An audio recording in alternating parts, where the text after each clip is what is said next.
As a bus operator, one of the most important tasks you complete each day is the pre-trip inspection of your vehicle before starting out on your route. As part of the International Bus Rodeo competition, you will be required to perform a pre-trip inspection on Saturday after your practice run through the obstacle course. The inspection bus will be in a separate location and you'll be directed to it after your practice run.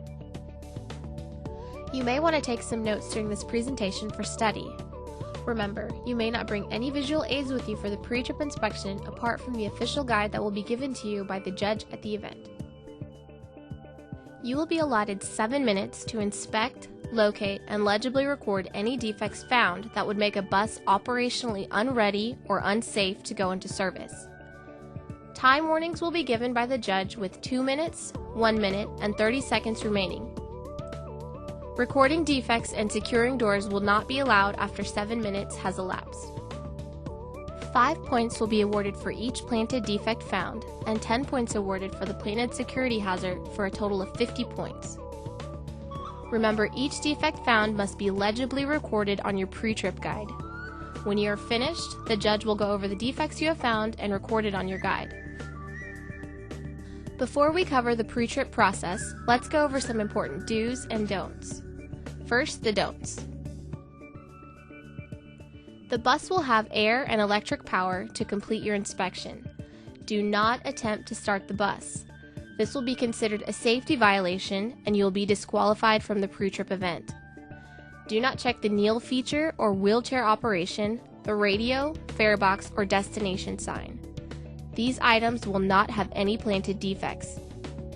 Do not check under the bus for defects or open the engine or battery compartments.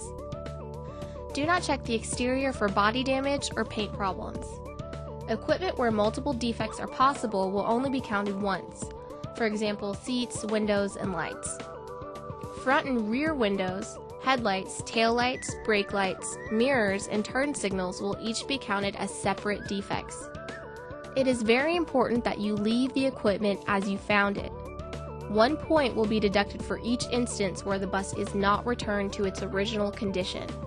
For example, lights left on, master switch on, windows or hatches left open that were originally closed. Remember that you only need to identify the defect. There is not a need to go into detail of why and how. At the end of the inspection, you will have an opportunity to outline and agree on the defects you have written down with the judge.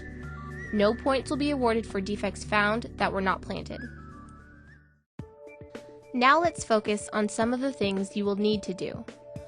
Have a planned method of how you are going to complete the inspection. A starting point and ending point similar to what you have at your own property is the best idea.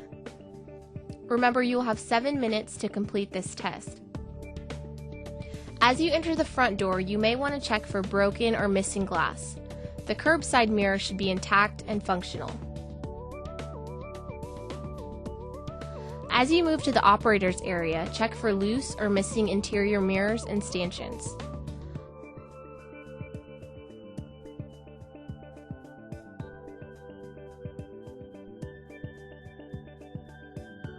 Turn on the power to the bus, but do not attempt to start the bus. All lights, turn signals, or flashers should be on. Check to see if the operator's seat is functional and if the steering wheel telescope and tilt or have too much play. Check to see if the horn is working and if the windshield wipers are operational. You should write any defects found on your pre-trip guide as you conduct the inspection. If the fire extinguisher is in the operator area, check that it is the correct type, a multi-purpose ABC dry chemical extinguisher. It should be charged and have a current inspection tag.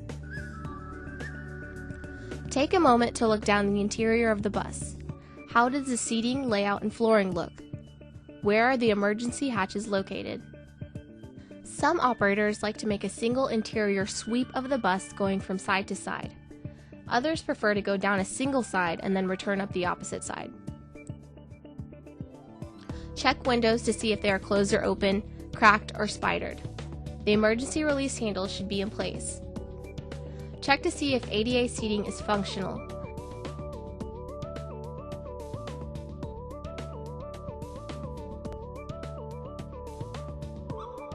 The securement belt should be in place and operational. If the bus has a pull cord, make sure it's operational. The same goes for a push cord. All passenger seats and stanchions should be checked throughout the bus, in case they are loose or broken or simply missing.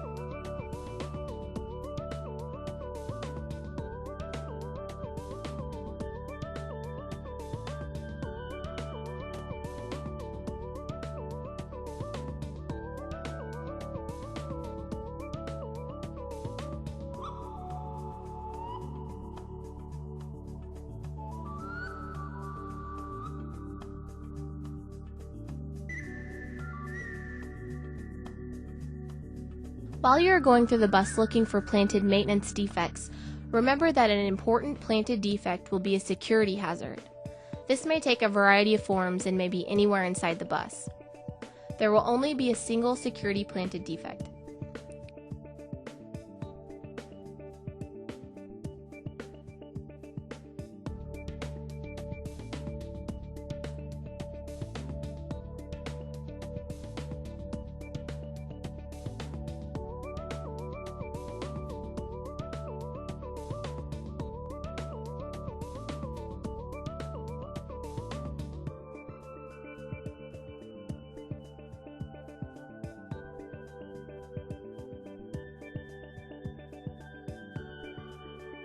Going outside of the bus, your focus changes.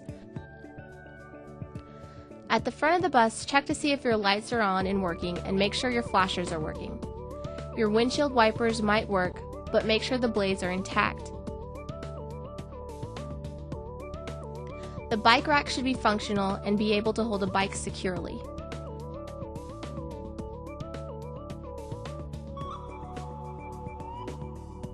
Moving to the traffic side of the bus, check clearance lights and flashers. Remember, you are not looking for body damage or paint defects.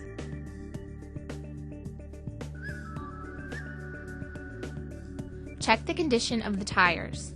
The lug nuts should be in place to secure the wheel.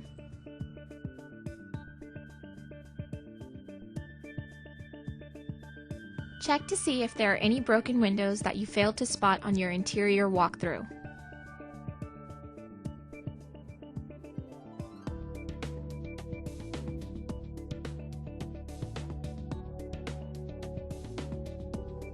Make sure you have a set of rear duals.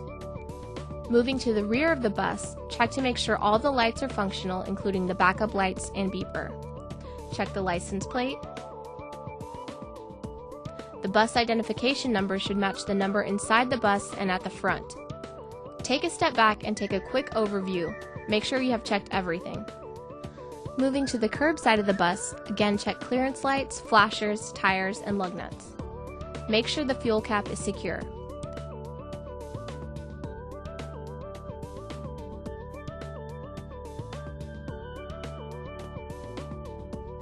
The event judge will have given you time reminders so you will be aware of how much time you have left.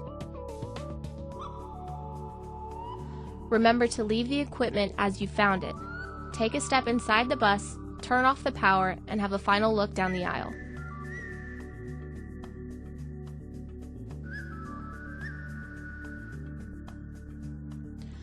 If you're finished, let the judge know you have completed the event. If the judge tells you that the 7 minutes have been reached, then you must stop. Recording defects and securing doors will not be allowed after the time has elapsed. You'll be asked to hand in your inspection guide and given an opportunity to confirm what you have written down as a defect with the judge. Do not discuss the event with others until the pre-trip inspection is completed by all competitors.